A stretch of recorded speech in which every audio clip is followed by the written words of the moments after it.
할렐루야. 우리 성도님들과 함께 우리 온라인 성경 공부와 기도회를 진행하도록 하겠습니다. 이번 한 주도 하나님의 은혜 가운데 우리 성도님들께서 잘 보내고 계심을 믿습니다. 오늘 요한복음의 말씀, 내가 낫고자 하느냐, 이 예수님의 놀라운 치유의 기적 사건을 보게 되는데, 오늘 말씀을 통해서, 이 귀한 시간을 통해서 정말 치유의 이 전능하신 하나님의 그 능력과 그 역사가 우리의 삶에 체험되어지고 정말 그 은혜를 누릴 수 있는 복된 시간이 되기를 간절히 원합니다. 우리 그 은혜를 사모하면서 우리 찬송가 한 장 같이 부르시고 함께 하나님의 말씀 나누겠습니다. 찬송가 382장입니다. 382장. 너 근심 걱정 말아라, 주 너를 지키리. 우리 주님께서 우리를 지키심을 믿습니다. 그 은혜를 우리가 믿음으로 우리 함께 고백하겠습니다. 너 근심 걱정 말아라, 주 너를 지키리. 주 날개 밑에 거하라, 주 너를 지키리. 주 너를 지키리. 아무 때나 주 너를 지키리. 늘 지켜주시리. 어려워 낙심될 때에, 어려워 낙심될 때 주 너를 지키리. 주 너를 지키리. 위험한 일을 당할 때 주 너를 지키리. 주 너를 지키리. 아무 때나 어디서나 주 너를 지키리. 늘 지켜주시리. 너 쓸 것 미리 하시고, 너 쓸 것 미리 하시고, 주 너를 지키리. 구하는 것을 주시며 주 너를 지키리. 주 너를 지키리. 아무 때나 어디서나 주 너를 지키리. 늘 지켜주시리. 어려운 시험 당해도, 어려운 시험 당해도 주 너를 지키리. 구주의 품에 거하라, 주 너를 지키리. 주 너를 지키리. 주 너를 지키리. 아무 때나 어디서나 주 너를 지키리. 늘 지켜주리. 믿음으로 후렴 한 번 더. 주 너를 지키리. 주 너를 지키리. 아무 때나 어디서나. 아멘. 주 너를 지키리. 늘 지켜주시리.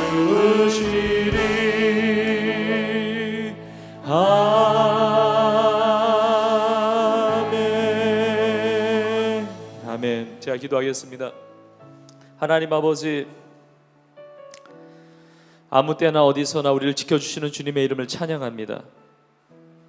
오늘 이 귀한 시간, 이렇게 하나님의 말씀 가운데 우리 모든 성도님들이 함께 동참하고 또 은혜를 받는 시간은 같습니다.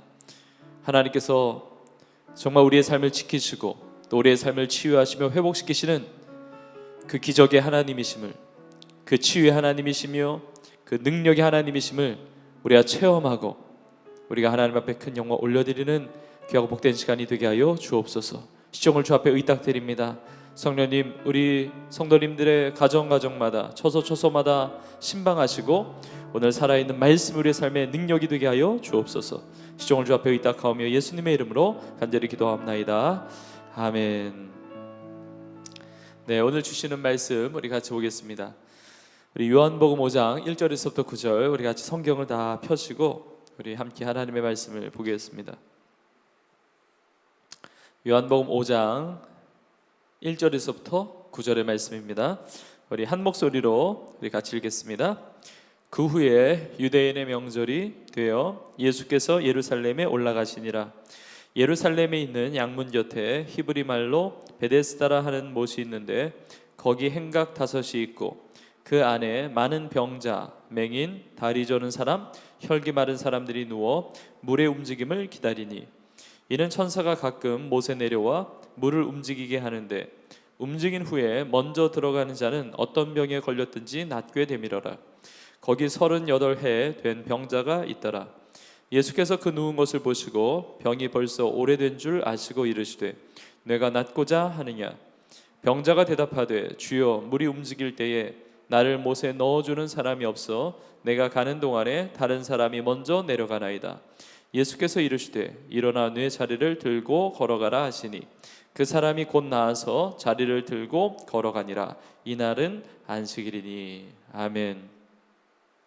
자, 오늘 말씀의 주제는 내가 낫고자 하느냐 이 말씀인데, 여러분 정말 하나님의 그 놀라운 살아있는 그 능력, 그 치유의 능력을 사모하십시오. 사실 우리의 삶이 다 연약하고 부족하고 우리의 영혼욕 모든 것이 참 병들 때가 참 많습니다. 그러나 치유의 주님께서 오늘 이 살아있는 말씀을 통해서 우리의 삶을 전인격적으로 모든 부분에서 정말 치유하시고 회복하여 주시기를 주님의 이름으로 축복합니다. 자, 우리 1번 같이 보세요. 자, 오늘 본문에서 예수님께서 가셨던 베데스다라 하는 곳은 어떤 곳이라고 설명하고 있습니까? 자, 2절에 보시면 예루살렘에 있는 양문 곁에 히브리 말로 베데스다라 하는 못이 있는데 거기 행각 5이 있고 이렇게 되어 있죠. 자, 당시에 예루살렘 성벽에는 예루살렘 이렇게 사방에 보면 문들이 많았습니다. 여러 개의 문이 있었는데 특별히 양이 드나드는 양문이 있었습니다. 양문. 그 양문 곁에 베데스다라 하는 못이 있는 거예요. 지금도 이스라엘의 구예루살렘 지역에 가보면 이 베데스다 그 연못에 그 자리가 있죠. 근데 그 베데스다라 하는 이 못이 있는데 거기에 행각이 5개가 있었습니다. 이 베데스다 못이 이렇게 직사각형으로 이렇게 보면 직사각형, 이 사방에 4군데의 행각이 있고 그리고 나머지 하나는 이 연못 가운데를 가로지르는 형태로 이 행각이 있었던 겁니다. 그래서 이 5개 행각이 있었습니다. 3절에 보시면 그 안에 많은 병자, 맹인, 다리 저는 사람, 혈기 마른 사람들이 누워 있었다. 그리고 이렇게 가로가 되어 있죠. 꺽쇠가 되어 있습니다. 물의 움직임을 기다리니 이는 천사가 가끔 못에 내려와 물을 움직이게 하는데 움직인 후에 먼저 들어가는 자는 어떤 병에 걸렸든지 낫게 되밀어라. 이렇게 가로가 되어 있죠. 근데 이 베데스다 연못 주변에 정말 그 많은 병자들이 모여 있었다는 겁니다. 어떻게 보면 이 베데스다 연못 주변은 인생의 절망과 비참함을 정말 한데 모아놓은 전형적인 장소라고도 볼 수가 있습니다. 여기 많은 병자라고 되어 있는데 사실 그 당시에 많은 사람들이 병을 앓고 있음에도 불구하고 병명도 몰라요. 병명도 모릅니다. 오늘날 같이 의학이 발달되어 있는 그때가 아니었기 때문에 이름 모를 병들이 많은 겁니다. 그냥 그나마 여기 나와 있는 거예요. 맹인, 다리 저는 사람, 혈기 마른 사람들, 그나마 이들은 그 당시에 병명을 아는 사람들이고 병명도 알지 못하는 너무나 많은 사람들이 거기에 있는 겁니다. 베데스다에 병자들이 가득 차 있는 겁니다. 다들 신음하고 있습니다. 고통스러워하고 있습니다. 또 병자들이 모여 있다 보니까 뭐 이렇게 돌봐주는 사람도 없고 얼마나 지저분했겠습니까? 악취가 날 수도 있고. 근데 거기에 예수님께서 들어가신 겁니다. 그 고통의 땅, 어떻게 보면 죽음의 그림자가 데려오고 있는 종합병동과 같은 곳이었습니다. 근데 거기는 이제 물의 움직임을 기다렸다고 그래요. 물의 움직임을 기다렸다. 아마 그 예루살렘에 있는 뭐 그런 이렇게 샘들이 있습니다. 대표적으로 기온샘이라는 데가 있고, 여기 또 베데스다 연못이 있는데, 아마도 이렇게 물이 이렇게 간헐적으로 이렇게 솟아 나오는 어떤 그런 뭐 간헐천이라고도 볼 수가 있고, 하여튼 물이 이렇게 뿜어져 나오는, 뭐 이렇게 정기적이든지 불규칙적으로 이렇게 뿜어져 나오는 그런 연못이었던 것 같아요. 그러니까 이것이 이제 이게 뿜어져 나올 때 거기에 들어가면 이렇게 낫게 된다, 이렇게 되어 있다는 거죠. 근데 여러분, 이 가로로 되어 있잖아요. 가로 안에 써 있는 거는 진짜로 그랬다는 게 아니라 이거는 전설이라는 거예요. 전설. 그런 신화적인 이야기가 거기 있었다는 거예요. 그러니까 거기에 누워서 진짜 천사가 내려와서 물을 움직이게 해서 거기 처음 들어간 사람이 낫는 게 아니고, 그런 전설이 내려오고 있다, 이거를 이제 가로로 표현한 거예요.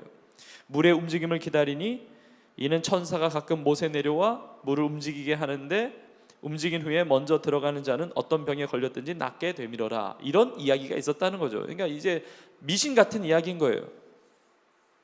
이 전설이라는 게 어떻게 보면 참 웃기는 겁니다. 이게 참 황당한 거예요. 왜냐하면 말도 안 되는데, 하여튼 긍정적인 증거만 모으다 보니까 진짜 그랬더라 그러니까 이게 사실처럼 여겨졌다는 거죠. 왜 환자들이 많이 있었겠습니까? 뭔가 고침받는 길이 거기에 있다고 생각했기 때문에. 근데 안타까운 건 뭐냐면 그 고침받는 길이라는 것이 전설이었다는 거죠. 그러니까 통솔을 믿고 와 있는 거예요. 물이 움직일 때 먼저 뛰어 들어가면 낫게 된다는 그러한 전설 통솔을 믿고 있었다는 거예요. 이 병자들의 이 삶이 어떠했겠습니까? 그냥 하루 종일 연못만 쳐다보고 지내는 거예요. 연못만. 삶의 희망이 없으니까 지푸라기라도 붙잡고자 하는 그 심정으로 연못에 가 있는 겁니다. 한두 사람 모이다 보니까 너도 나도 다 모여 있던 겁니다. 아마 이게 상상을 해보면, 아마 이제 비바람이 좀 칠 때 물이 조금이라도 움직이는 것으로 착각하면 이제 모두가 다 뛰어들었을 거예요. 뭐 대단한 경쟁이죠. 낫고자 하는 사람은 많은데 낫는 사람은 오직 한 사람이라는 거예요. 경쟁에서 승리한 사람. 그리고 사실 그 사람도 사실 나을지 안 나을지 몰라요. 그냥 전해 내려오는 전설이 그렇다는 겁니다. 자, 물이 흔들려서 뛰어 들어갔는데 만약에 안 나왔다, 그러면 천사가 내려온 게 아니라고 그러면 그만이에요. 그러니까 낫지 않으면, 뭐 천사가 움직이게 한 것이 아니라고 하면 뭐 그만인 거예요. 뭐 그냥 아쉬운 거죠. 마치 뭐 비유하자면 마치 복권을 산 사람이 그 요행을 바라면서 계속 기다리는 모습과 비슷한 거죠. 이건 뭐 나을지 안 나을지가 모르는 거예요. 그러니까 소망 하나를 가지고 물만 움직이면 내려가자고. 그러니까 싫지만 이게 대안이 없어요. 이게 뭐 100% 믿을 수 있는 것은 아니지만 그래도 이거 외에는 대안이 없는 거예요. 내가 나을 수 있는. 죽는 것 외에는 삶의 절망감이 이게 쌓여지는 그런 삶이다 보니까 그걸 하나 바라보고 이제 지내는 겁니다. 참, 이 물이 동할 때 여러분 먼저 내려가는 사람은 누구겠습니까? 사실은 그 병자들 중에 제일 건강한 사람 아니겠습니까? 그러니까 거의 나은 사람이 들어가지 않았겠어요? 그러니까 뭐 나았다고 그럴 수도 있는 거고, 그러니까 막 뛰어 내려가는 거예요. 거기 뛰어 들어가고 하여튼 경쟁에서 승리해야만 산다고 생각하는 겁니다. 자, 그런데 수많은 병자들은 첫 번째가 되지 않을 때, 그러니까 물이 움직이는데 뛰어 들어가 보니까 이미 뛰어 들어온 사람들이 있었을 때, 그 물에서 올라오면서 어떤 감정이 느껴졌겠습니까? 얼마나 참 좌절이 됐겠습니까? 이 막 거절감을 느끼는 거죠. 정말 그 현장을 떠나고 싶지만 하여튼 갈 데가 없는 거예요. 대안이 없는 거예요. 거기서 버티고 앉아 있는 거예요. 그러니까 병자들의 삶이 심신이 또 피곤하고 좌절스러운 거예요. 이게 쌓이면 괜히 분노가 일기도 하고 짜증과 그런 안 좋은 마음들이 들기도 하고. 여러분, 이 베데스다 연못이 사실은 우리 인생의 모습을 보여주지 않습니까? 인간의 죄의 현실의 문제 아니겠습니까? 끊임없이 기다리는 헛된 소망. 사실 우리의 삶을 진정으로 낫게 하지 못하는, 우리의 삶을 진정으로 행복하게 하지 못하는, 우리의 삶을 회복시키지 못하는 것에 대해서 목을 메고 세상의 전설을 따라가서 세상의 허탄한 신화를 따르면서 이 세대를 본받아서 그 세상에 목이 메어 살아가는 그런 우리의 인생을 보여줄 수 있다는 겁니다. 열심히 노력하는데 안 되는 거예요. 열심히 노력한 만큼 분노가 쌓이는 겁니다. 피곤하고 막 좌절이 찾아오는 겁니다. 근데 이렇게 많은 병자들이 있는 곳에 예수님이 가셨다는 겁니다. 아마 이 베데스다라는 이 이름은 나중에 붙여진 것 같습니다. 이 베데스다라는 그 뜻은 올리브의 집이라는 뜻인데 아마 예수님께서 방문하신 그 위에 그렇게 불려지지 않았을까. 올리브의 집, 이것은 이렇게 비유적으로 표현하는 것이 은혜의 집이라는 거예요. 은혜의 집, 은혜의 집. 예수님이 가시면 그게 은혜의 현장이 되는 겁니다. 축복의 현장이 되는 거예요. 자, 그렇다면 예수님께서 그곳에 가셔서 어떤 기적을 베푸시는가, 이것을 같이 보고자 합니다. 자, 2번을 보세요. 예수님께서 38해 된 병자에게 뇌가 낫고자 하느냐 말씀하신 것에는 어떤 의미와 은혜가 담겨 있다고 생각합니까? 자, 이 베데스다 연못에 주위에 너무나 많은 병자들이 있는데 5절에 보니까 거기 38해 된 병자가 있더라. 뭡니까? 38년 된 병자가 있었다는 겁니다. 그리고 6절에 보니까 예수께서 구 누운 것을 보시고 병이 벌써 오래된 줄을 아시고 이르시되 내가 낫고자 하느냐.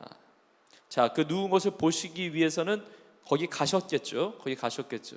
여러분, 이게 은혜예요. 이게 은혜입니다.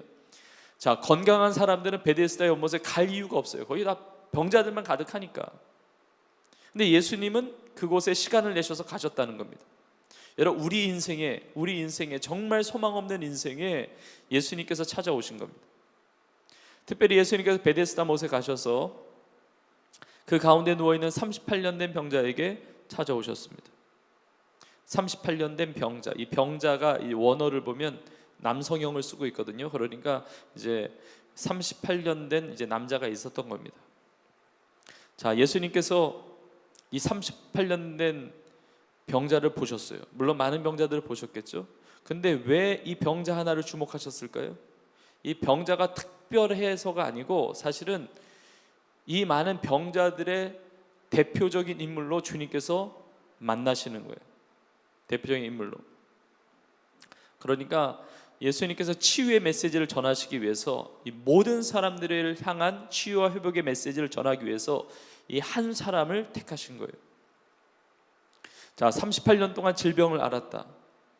희망이 없는 겁니다. 사실은 희망이 없는 겁니다.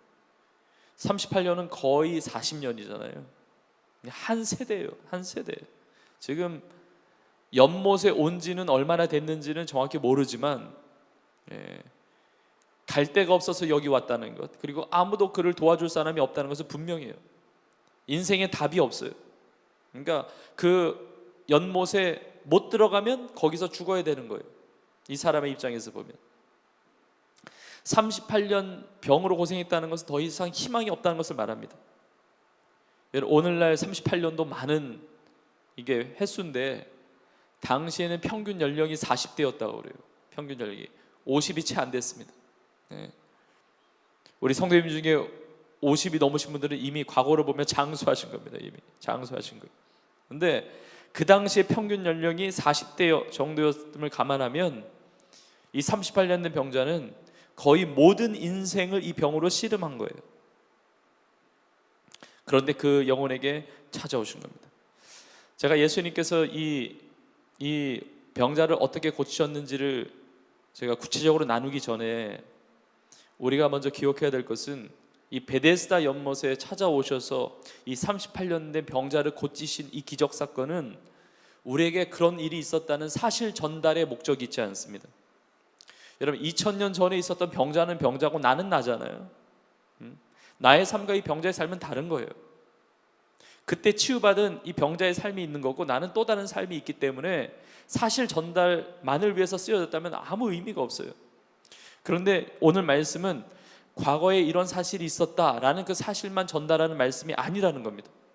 오늘 말씀을 통해서 우리 주님은 어떤 분이신가를 깨닫게 해주시는 거예요. 왜냐하면 우리 주님은 어제나 오늘이나 동일하신 분이세요. 그래서 과거에 이 병자에게 찾아오신 주님께서 오늘 우리의 삶의 상황도 다르고 시대도 다르지만 주님께서 동일한 마음으로 동일하게 우리 삶 가운데 찾아오신다는 거예요. 여러분, 이것이 우리에게 희망이에요. 그래서 이 병자를 찾아오셔서 낫게 하시는 이 말씀을 통해서 우리의 삶을 회복시키시고 치유하시는 주님의 기적을 우리 자신이 맛보아 알 수 있기를 간절히 축복합니다. 자, 예수님은 어떻게 하셨는가? 자, 6절을 다시 보시면 주님께서 보셨다고 그래요. 예수께서 그 누운 것을 보시고 병이 벌써 오래된 줄을 아시고. 여러분, 이거는 정말 이 칠수만 있다면 이게 밑줄을 박박 쳐야 돼요. 주님은 어떤 분이시냐? 보시는 분이세요. 보시는 분. 그리고 아시는 분이세요. 주님은 우리의 삶을 보세요. 우리의 삶을 보세요. 그리고 우리의 삶을 아세요. 이 말씀을 딱 묵상하는데 떠오른 성경 구절이 있었습니다. 그것이 시편 139편이었는데 제가 참고 구절에 넣어놨습니다. 시편 139편 1절에서부터 6절까지 우리 같이 읽어보실까요? 시작. 여호와여, 주께서 나를 살펴보셨으므로 나를 아시나이다. 주께서 내가 앉고 일어섬을 아시고 멀리서도 나의 생각을 밝게 하시오며 나의 모든 길과 내가 눕는 것을 살펴보셨으므로 나의 모든 행위를 익히 하시오니 여호와여, 내 혀의 말을 알지 못하시는 것이 하나도 없으시니이다. 주께서 나의 앞뒤를 둘러싸시고 내게 안수하셨나이다. 이 지식이 내게 너무 기이하니 높아서 내가 능히 미치지 못하나이다. 아멘. 주님께서 우리를 보시고 아신다는 겁니다. 그리고 그 뒷구절 보세요. 시편 139편 15절에서부터 17절까지 우리 이것도 같이 한번 읽어보겠습니다. 시편 139편 15절에서부터 17절의 말씀. 내가 은밀한 데서 지음을 받고 땅의 깊은 곳에서 기이하게 지음을 받을 그때에 나의 형체가 주의 앞에 숨겨지지 못하였나이다. 내 형질이 이루어지기 전에 주의 눈이 보셨으며 나를 위하여 정한 날이 하루도 되기 전에 주의 책에 다 기록이 되었나이다. 하나님이여, 주의 생각이 내게 어찌 그리 보배로우신지요, 그 수가 어찌 그리 많은지요. 얼마나 은혜가 되는 말씀입니까? 우리가 지음 받을 때 내 형질이 이루어지기 전에도 주님이 나를 보셨다는 것. 여러분, 우리가 많은 것을 보면서 삽니다. 많은 것을 보면서 사는데 다 보지 못해요. 그리고 우리가 많은 것을 보지만 알지 못할 때가 많아요. 그러나 우리 주님은 모든 것을 보실 뿐만 아니라 모든 것을 아신다는 겁니다. 우리의 약함, 우리의 문제, 겉으로 드러난 모습만이 아니고 우리의 심령 깊은 곳까지도, 우리가 무엇으로 힘들어하고 있는지, 우리가 무엇 때문에 지치고 있는지, 무엇 때문에 어려워하고 있는지, 무엇을 필요로 하고 있는지, 이 모든 것들을 주님께서 다 보시고 아신다는 거예요. 여러분, 얼마나 놀랍습니까? 여러분, 우리가 지금 이 시간에도 우리가 성경 공부할 때 우리가 생각이 딴 데 갈 수도 있고 우리의 시선이 딴 데 있을 수도 있고 잘 집중이 안 될 수도 있어요. 우리가 집중하지 못할 때도 참 많습니다. 그러나 여러분, 중요한 사실은 주님은 나의 삶을 집중하고 계시다는 거예요. 내가 주님을 향해서 시선을 두지 않을 그때에도, 내가 바다 끝에 가서 거할지라도 거기서도 주님은 나를 보시고 아신다는 거예요. 주님이 나의 삶을 그렇게 보신다는 것이 얼마나 은혜고 아신다는 것이 얼마나 은혜입니까? 그렇게 이 38년 된 병자를 아무도 주목하지 않고 아무도 도와주지 않고 아무도 알아주지 않는 그 인생을 예수님께서 찾아가셔서 보시고 그 병이 오랜 줄을 아시고 이제 그 삶에 주님께서 기적을 베푸시기 시작하시는 거예요. 자, 예수님께서 뭐라고 물으세요? 내가 낫고자 하느냐 그러잖아요. 내가 낫고자 하느냐. 자, 사실 이 질문은 이 38년 된 병자 입장에서 보면 아무 의미가 없는 질문입니다. 그죠? 낫기를 원하지 않는 환자가 어디 있겠습니까? 병자가 어디 있겠어요? 그러니까 어떻게 보면 네가 낫고자 하니, 이 질문은 병자 입장에서 보면 이게 기분 나쁜 질문일 수도 있습니다. 굉장히 놀리는 질문일 수가 있어요. 아니, 낫고자 하는 거 당연하지. 그러니까 여기 베데스다 연못에 와 있잖아요. 근데 예수님께서 굳이 네가 낫고자 하느냐 또 물으신다는 거예요. 이렇게 물으신 게 이상한 거예요. 예수님이 내가 낫고자 하느냐 할 때 저는 안 낫고 싶어요, 대답할 사람이 아무도 없잖아요. 마치 배고픈 사람한테, 지금 배를 쫄쫄 굶어가지고 배고픈 사람한테 너 먹고 싶니? 묻는 거하고 비슷한 거예요. 너 무례한 얘기잖아요. 먹고 싶은 거 당연한 건데, 내가 치유받고 싶은 거 당연한 거예요.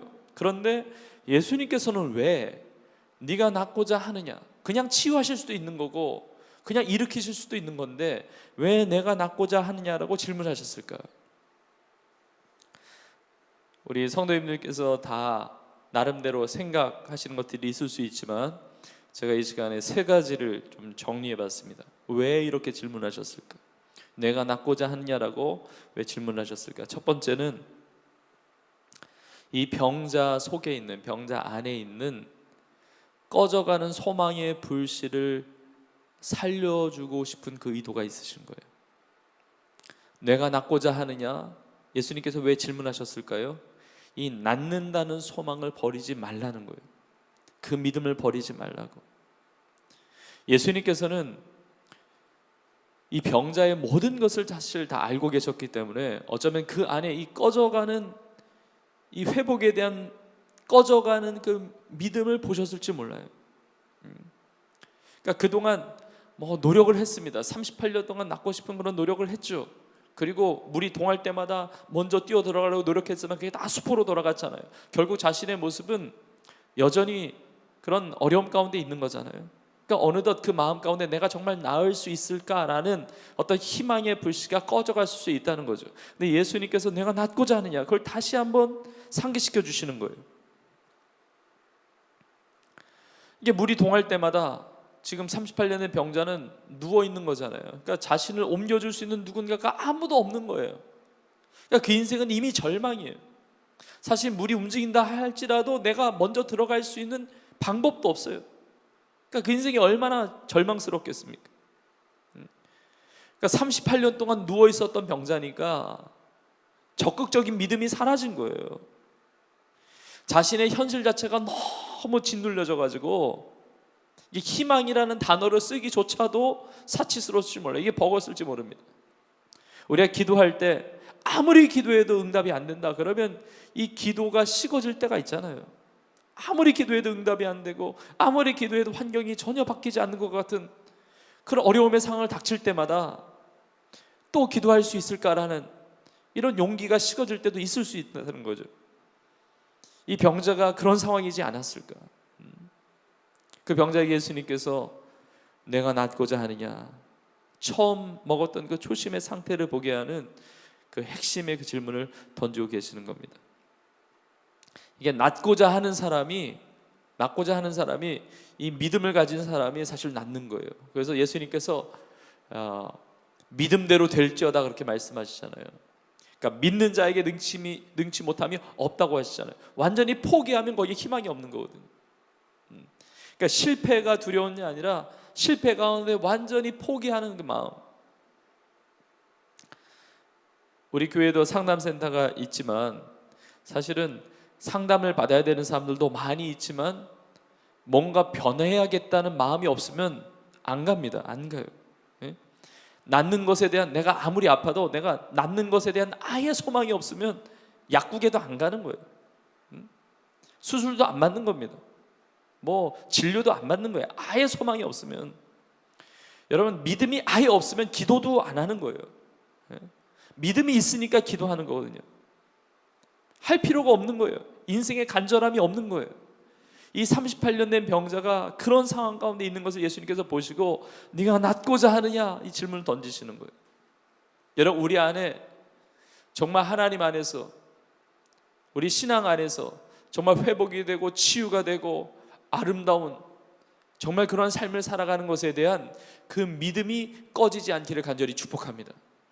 우리의 가정을 향한 믿음, 우리의 자녀를 향한 믿음, 나 자신의 인생에 대한 믿음, 더 나은 미래가 있고 하나님이 더 놀라운 축복을 준비하고 계시는데 그것에 대한 소망, 그것에 대한 믿음을 우리 성도님들 버리지 않을 수 있기를 주의 이름으로 축복합니다. 자, 두 번째 이유,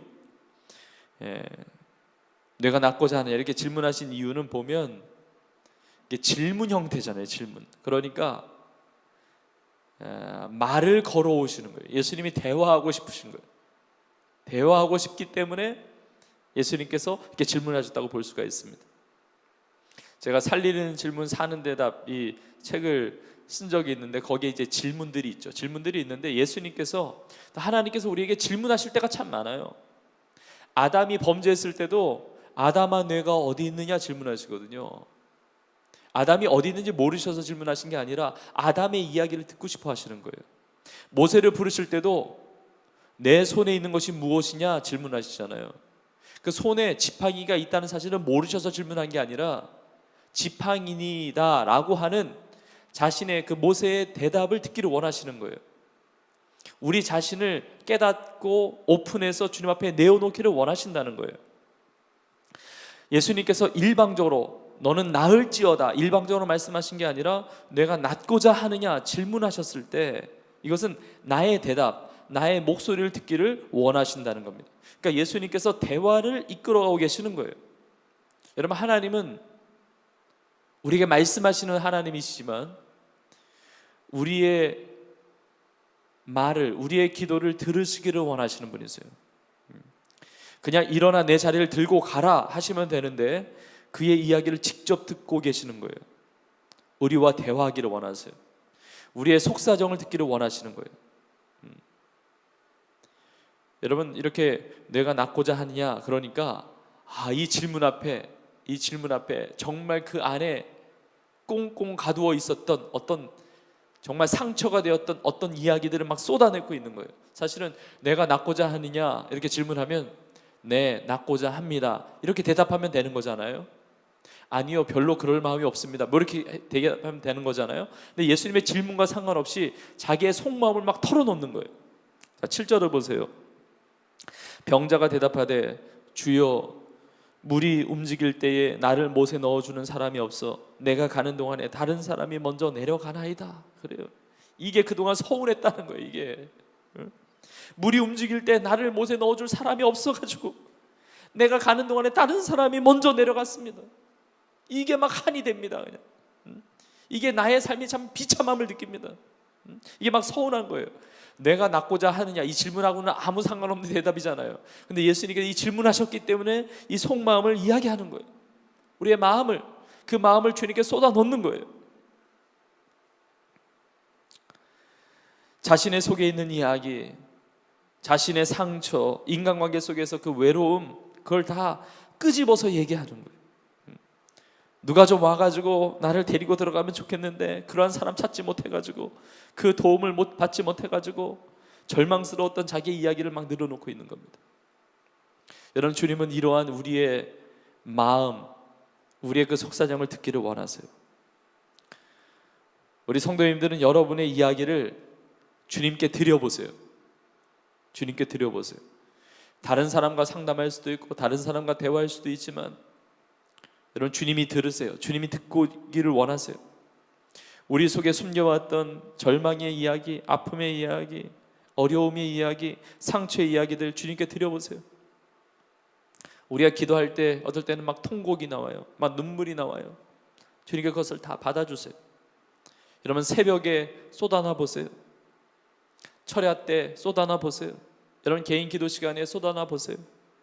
주일 예배 때 쏟아나 보세요. 여러분, 예배 때마다 쏟아나 보세요. 여러분, 개인적으로 주 앞에 쏟아놓아 보세요. 주님께 그걸 들으세요. 주님께 그걸 들으세요. 이걸 이야기하면서 그 마음 안에 신락 같은 그 믿음이 보여주는 거예요. 여러분, 믿음이 전혀 없었다면 말을 아예 안 했을 거예요. 그냥 입에 딱 닿죠. 그냥 뭐 대답할 것도 없고 소망도 없고 뭐 낯선 사람이 와가지고 묻는데 내가 대답할 이유도 없는 거잖아요. 그런데 자신의 상황을 말하는 겁니다. 그 자그마한 소망을 말하는 거예요. 누군가 도와줄 사람이 있으면 내가 나을 수가 있는데 그러지 못해서 참 한스럽고, 그러니까 어떤 포기하지 않는 의지가 그 안에 있었다는 거예요. 근데 현실의 장벽에 딱 부딪혀 있는 거예요. 여러분, 어떤 상황 속에서도 좌절하지 마세요. 그리고 주님께 맡기시고 주님께 고백하세요.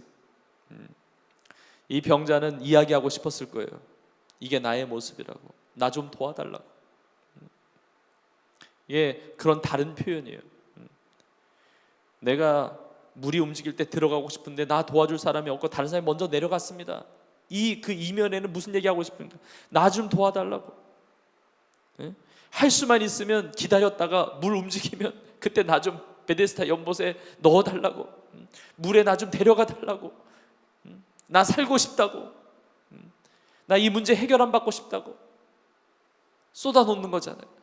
주님께서 말씀하시면서 내가 낫고자 하느냐 이 말씀하시면서 이 병자의 심령 가운데 이 믿음을 새롭게 하시고 또 주님께 그 속마음을 터놓도록 주님께서 열어가고 계시다는 겁니다.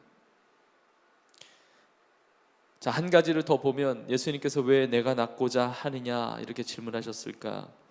여러분, 예수님께서 낫게 하시는 능력이 있으시기 때문에, 그 대책이 있으시기 때문에 말씀하셨다는 겁니다.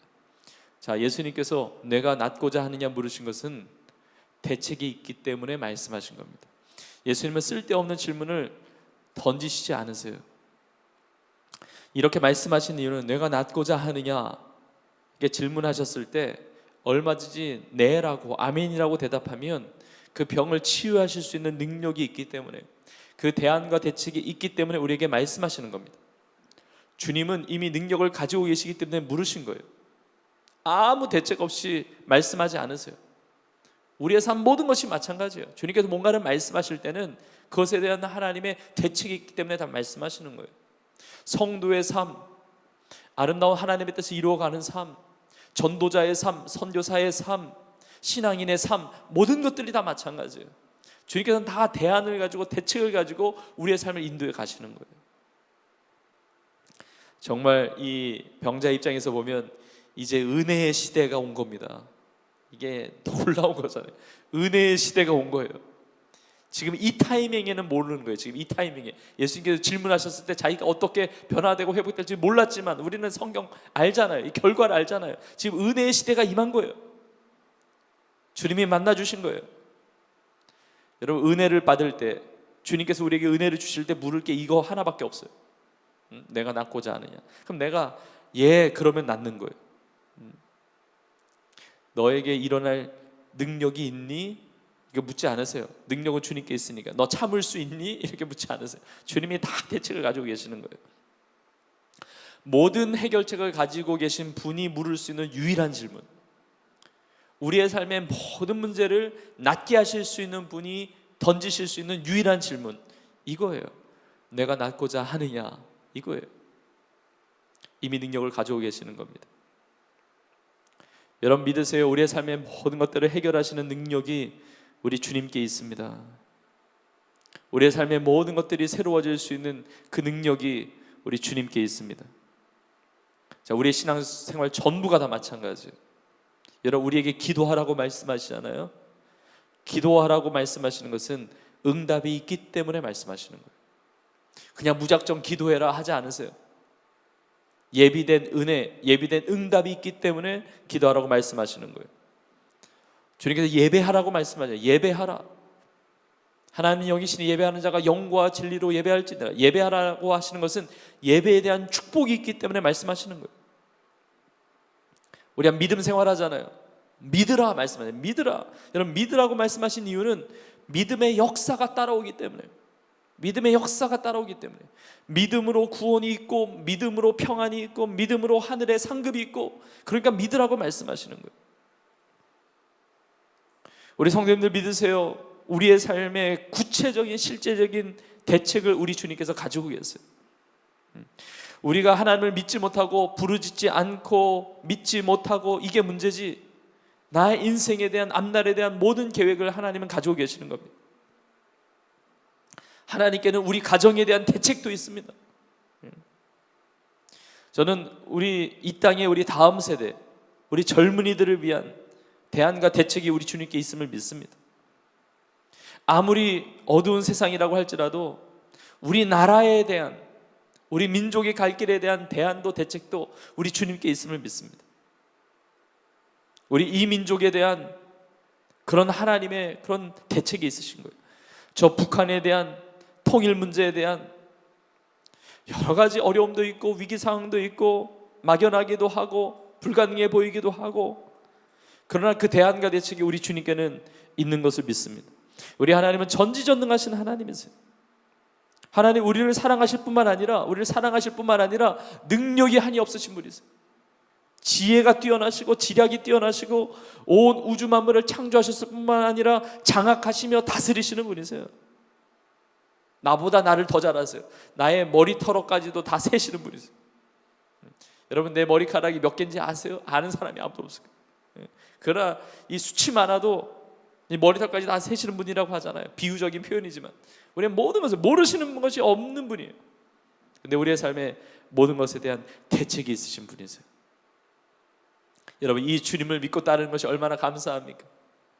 우리 교회에 대한 비전도 주시고 은혜도 주시고 갈 길도 보이시고 우리 교회에 대한 하나님의 놀라운 축복을 또 준비하고 계시고 우리 성도님들의 삶의 앞날을 다 준비하고 계획하고 계시고 하나님께 쏟아놓으시고 하나님께 엎드리시고 나의 삶을 보시고 아시는 주님 앞에 우리의 삶을 내어드릴 수 있기를 간절히 축복합니다.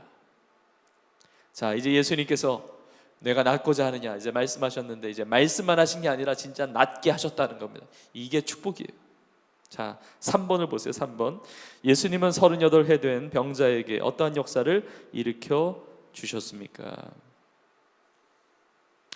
네, 예수님께서 내가 낫고자 하느냐 질문하셨죠. 그때 이제 병자가 또 대답해요. 이런 참 그 속 마음을 다 이야기하잖아요. 그리고 나서 8절에 이렇게 나와 있습니다. 8절에 예수께서 이르시되 일어나 내 자리를 들고 걸어가라 하시니, 9절에 보니까 어떻게 됐습니까? 그 사람이 곧 나아서 자리를 들고 걸어가니라.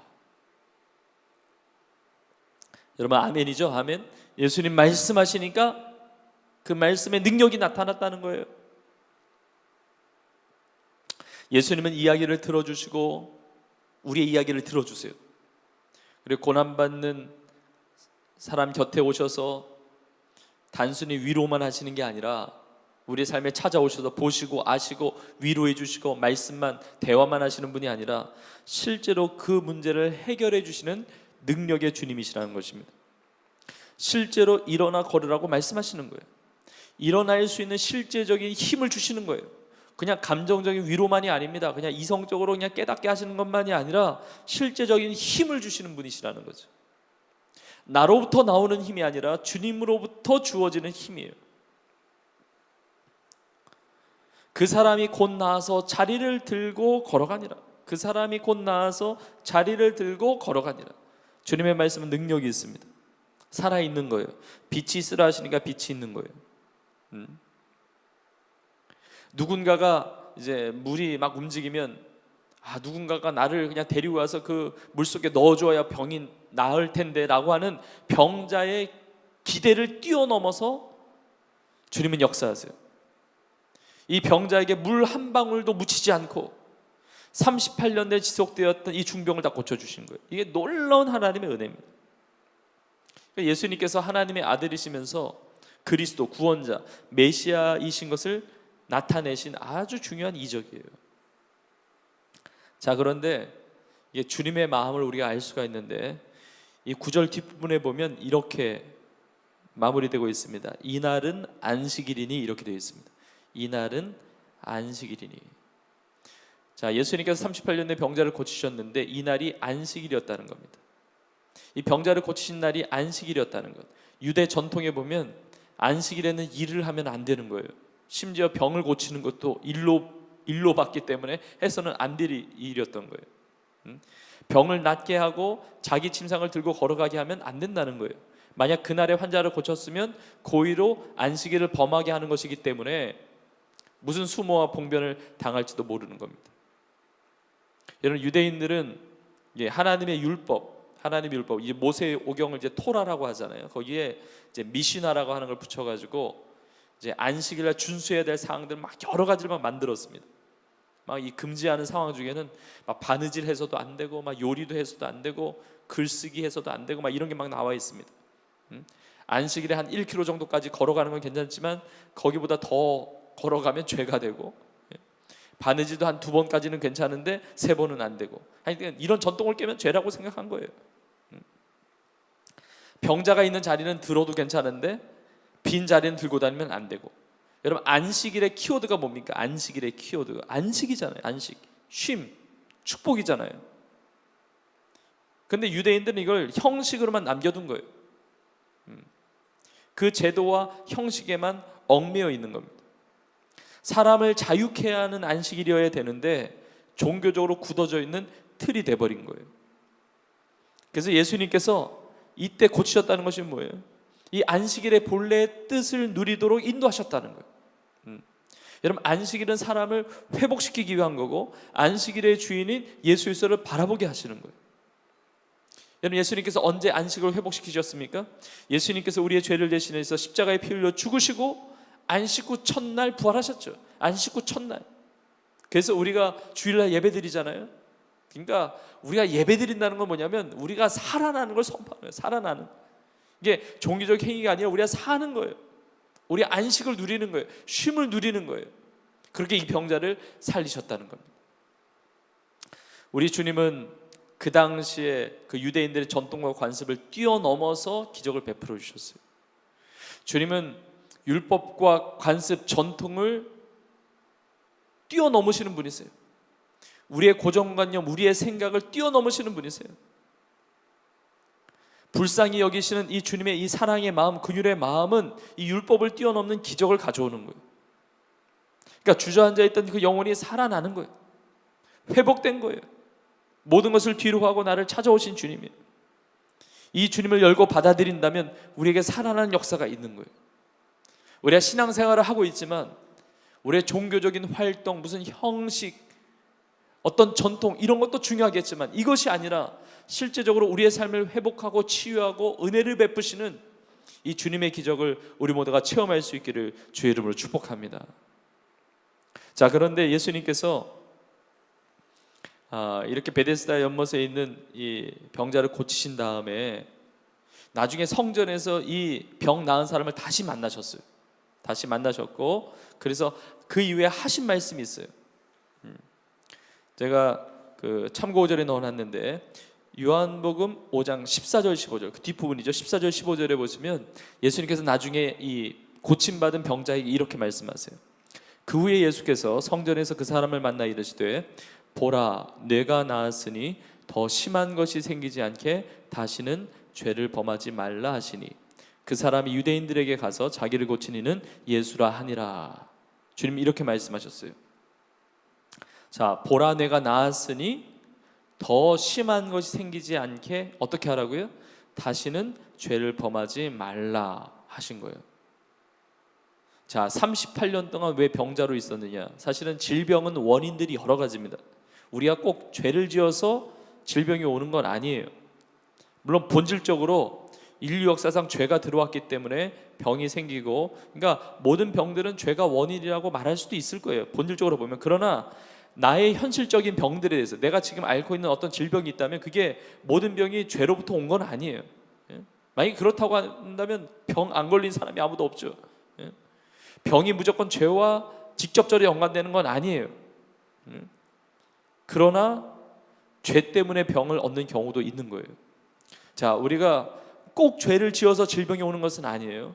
뭐 유전적으로 병이 걸릴 수도 있고, 환경적인 요인으로 병을 얻을 수도 있고, 뭐 이게 좋지 못한 습관 때문에 자기 관리에 소홀해서 병이 들 수도 있고, 혹은 뭐 특별한 경우지만 하나님의 섭리 가운데 하나님의 어떤 영광에서 바울과 같이 어떤 육체의 가시를 주시는 경우도 종종 있을 수 있습니다. 그러나 오늘 본문에서는 분명하게 이야기해요. 오늘 본문처럼 죄를 지어서 그 결과로 병에 걸릴 수도 있는 거예요. 그래서 질병에 걸렸을 때 우리는 과거에 지은 죄를 회개해야 할 경우도 있는 거예요. 그러니까 이 병자는 38년 동안 어떠한 죄를 짓고 병에 걸렸던 것 같아요. 그러나 예수님께서 그 죄를 캐묻지는 않으셨어요. 그러나 주님은 다 알고 계셨습니다. 그래서 주님은 말씀하시는 거예요. 다시 죄를 범하지 말라 말씀하세요. 더 심한 것이 생기지 않게 다시 죄를 범하지 말라 말씀하신 겁니다. 자, 건강이 회복이 되면 다시 죄를 범할 가능성이 있었다는 사실을 알고 계시는 거예요. 우리가 이적을 체험했다고, 우리가 기적을 체험했다고 다 변하는 게 아닙니다. 온전하게 변하지 않으면 내가 하나님의 기적을 체험하고 내가 축복을 경험했음에도 불구하고 옛날 버릇이 또 나와요. 예전에 걸려들었던 그 죄에 또다시 빠지게 되는 거예요. 고난이 있을 때는 내가 그것을 철저하게 선명하게 보다가 고난의 기억이 희미해질 때 세상의 것들이 다시 고개를 들고 다가오게 될 때가 있다는 겁니다. 예수님께서 이걸 경고하고 계시는 거예요. 악인 줄 알면서, 죄인 줄 알면서 계속해서 손을 대고 있는 것이 뭔가가 있다고 한다면 회개하라는 겁니다. 그 죄를 짓지 말라는 거예요. 여러분, 하나님께서 우리에게 혹 주시는 말씀일 수가 있어요. 우리가 꼭 질병이 아닐지라도 주님께서 이걸 다 보고 계세요. 죄 때문에 우리의 삶이 어그러지고 우리의 삶이 연약해지고 자꾸 걸려 넘어지고 문제가 생기고 우리의 마음과 영혼과 육체까지도 영향을 주는 것이 있다고 한다면 우리 주님 앞에 과감하게 내려놔야 되는 겁니다. 하나님께서 기뻐하지 않는 것을 알면서도 계속 끌려가는 것이 있다고 한다면 과감하게 버릴 수 있어야 되는 거예요. 정말 하나님의 능력으로 이러한 결단과 변화의 축복이 있기를 간절히 축복합니다. 주님은 다 알고 계시는 거예요. 이 남자의 병력도 알고 계시는 거예요. 그래서 사실은 이 죄의 문제, 우리의 삶의 모든 질병의 문제에 대한 이 해결책, 우리의 영혼이 주님 앞에 거룩한 모습으로 서는 것에서부터 시작이 돼요. 자, 그래서 참고 구절 제가 두 번째 넣어놨는데 요한 3서 2절을 보시겠습니다. 요한 3서 2절 우리 같이 읽겠습니다. 시작. 사랑하는 자여, 내 영혼이 잘됨같이 뇌가 범사에 잘되고 강건하기를 내가 간구하노라. 아멘. 여러분, 육체적인 질병도 하나님 치유하실 수 있고 마음의 상처도 하나님 다 치유할 수 있지만 먼저 우리의 영혼이 잘 될 수 있기를 간절히 축복합니다. 내 몸이 치유받고 내 몸이 건강한데 내 영혼이 하나님으로부터 멀어지지 않기를 원해요. 내가 영혼이 병들어서 죄짓지 않기를 원해요. 예수님께서 이 고침받은 환자를 다시 만나신 거예요. 베데스다 연못에서 고쳐주신 다음에 성전에서 다시 만나셨잖아요. 왜 다시 만나셨겠습니까? 꼭 하고 싶으신 말씀이 있는 거예요. 육체적인 질병의 치유를 넘어서 영혼의 질병의 치유를 말씀하시는 거예요. 여러분, 육체적인 병이 치유되는 건 꼭 필요한 은혜지만 육체적 질병이 치유됐다고 모든 문제가 해결되는 건 아니에요. 여러분, 이 병자도 하여튼 건강하게 됐고 다 치유받았지만 뭐 예를 들어서 건강해서 그 당시에 뭐 100살을 살았다 할지라도 우리 입장에서 보면 한 1900년 전에 죽은 거 아닙니까? 어쨌든 그러니까 건강하게 살았어도 죽은 거잖아요, 사실은. 그러니까 육체적인 것보다 사실 더 중요한 것은 영혼의 문제, 영혼의 문제. 주님의 말씀 통해서 육체적인 병도 치유되고 무엇보다 우리의 영혼이 잘 되고, 그래서 예수님의 사역은 가르치고 전파하고 치료하시는 거잖아요. 치료하시는 거잖아요. 우리의 영혼육 범사가 주님 안에서 치유될 수 있기를 주의 이름으로 축복합니다. 자, 이제 적용해 보세요. 우리의 삶을 돌아보시면서 마지막 4번 보세요. 4번. 나에게는 나의 약함을 회복시키시고 낫게 하시는 주님에 대한 믿음이 있습니까? 나의 삶에 일하셨던 주님의 역사, 그리고 앞으로 역사하실 주님에 대한 믿음을 함께 나누어 봅시다. 자, 우리가 다 건강해 보여도 우리 아픈 것이 많을 수 있습니다. 예. 육체적으로도 아픈 것이 있고 정신적으로도 아픈 것이 있고 마음 한구석에도 아픈 것이 있고 영적으로도 아픈 것이 있고, 뭐 아픈 것으로 말하면 안 아픈 사람이 없을 수 있어요. 그러나 주님께서 우리의 것을 치유하세요. 우리의 삶을 치유하세요. 그러니까 예수님께서 일부러 찾아가셨잖아요. 38년 된 병자도. 우리 지난 시간 계속 보았지만 사마리아 여인도 찾아가시고 니고데모도 만나주시고, 우리 주님은 영혼의 목마름도 해결해 주시지만, 이 사마리아 여인의 영혼의 목마름도 해결해 주시지만 우리 육체적인 연약함도 다 치유하시는 것입니다. 여러분, 사실 이 베데스다에 있는 이 38년의 병자는 치유받은 것이 하나님의 전적인 은혜입니다. 너무나 특별한 은혜예요. 여러분, 우리가 치유되고 우리가 구원받은 것 특별한 은혜입니다. 이 세상에 수많은 사람들이 있는데 나를 만나주시고 구원해 주시고 영혼이 잘되게 하신 거 하나님의 놀라운 은혜 아니겠습니까? 예수님이 우리를 구원하시는 구원자라고 하는 것은, 우리를 구원하신 구원자라고 하는 것은 치료자라는 것을 말해요. 우리의 가장 본질적인 문제, 죄의 문제를 치료해 주셨어요. 그리고 우리의 영혼의 치유와 함께 우리의 육신도 주님은 치료하시고 우리의 마음도 주님은 치료하실 수 있는 분이에요. 여러분, 우리의 삶에 어떤 고난이 있을지라도 우리 주님을 의지하십시오. 시편 말씀에 보면 내가 사망의 음침한 골짜기로 다닐지라도 해를 두려워하지 않는다고 하잖아요. 우리가 이 38년 된 병자와 같은 모습은 아닐지라도, 우리가 참 고난의 길을 간다 할지라도, 어려움의 길을 간다 할지라도 우리 주님은 우리의 삶의 해결책이 되어주세요. 우리가 그런 표현을 많이 합니다. 동굴과 터널이 다르다고. 동굴은 갈수록 깊이 들어갈수록 절망이죠. 근데 터널은 소망이 있잖아요. 들어가면 나오게 되어 있는 겁니다. 우리 주님 안에 있는 삶은 동굴 안에 처박혀 있는 삶이 아니라, 틀어박혀 있는 삶이 아니라 터널을 통과해서 빛으로 나오는 삶이에요. 주님 말씀하세요. 두려워하지 말라, 내가 너와 함께 함이라. 놀라지 말라, 나는 내 하나님이 됨이라. 내가 너를 굳세게 하리라. 참으로 너를 도와주리라. 참으로 나의 의로운 오른손으로 너를 붙들리라. 이사야 41장 10장에서 말씀하세요. 예수님께서 우리를 고아와 같이 내버려 두지 않는다고 말씀하셨어요. 여러분, 절망 속에 있다 할지라도 여러분, 예수님을 믿는 이상 절대로 절망 가운데 있는 것이 아니라 우리 삶 가운데 소망이 있는 것을 믿습니다. 우리에게 어떤 연약함과 어떤 고난과 어떤 문제가 있을지라도 우리의 삶을 아시고 보시고 그리고 말씀하시고 들으시고 또 실제로 일으키시는 주님의 능력을 우리 모두가 다 누릴 수 있기를 주의 이름으로 간절히 축복합니다. 여러분, 우리가 받은 그런 치유와 회복의 은혜를 우리 구역 안에서도 한번 나눠보세요. 그리고 여러분 묵상해 보세요. 그리고 주님 앞에 감사기도도 하시고, 또 우리 안에 있는 지금 보이고 있는 그런 연약함의 문제, 질병의 문제, 아픔의 문제, 고난의 문제가 있다고 한다면 우리 주님께 우리의 속사정을 내어놓으면서 기도합시다. 우리 주님을 의지합시다. 주님께서 반드시 그 모든 것을 합력하여 선을 이루시고 놀라운 은혜로 치유하시고 회복시켜 주실 것을 믿습니다.